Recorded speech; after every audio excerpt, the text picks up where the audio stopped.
The latest episode of The Flash has effectively proven that Bart and Nora should and can be given their own spin-off when The Flash is over.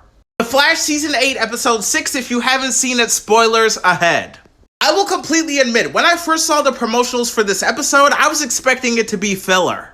But to my surprise, this episode was hilarious. This much watching the show since Cisco's final episode. Nora and Bart's whole sibling dynamic and their chemistry on screen is just gold.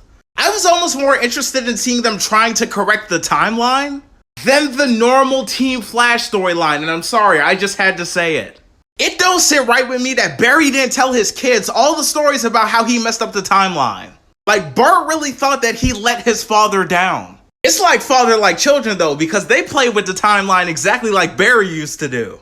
Seeing my boy Joe get completely swerved by Cecile was hilarious. His soul was crushed with that. And then seeing Eddie in this episode was literally like seeing a ghost. It was almost this uncomfortable feeling.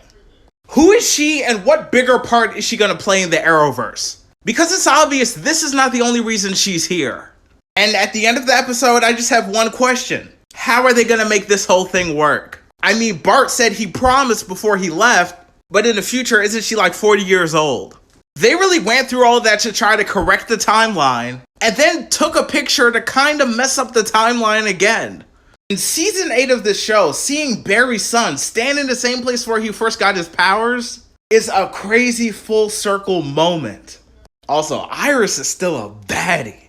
We see in the future that Iris's time sickness has gotten worse. Like at the touch of her finger, she's making stuff disappear. Also, I told y'all I wanted to see Booster Gold in The Flash, and we got a little reference. Now I just need a full cameo.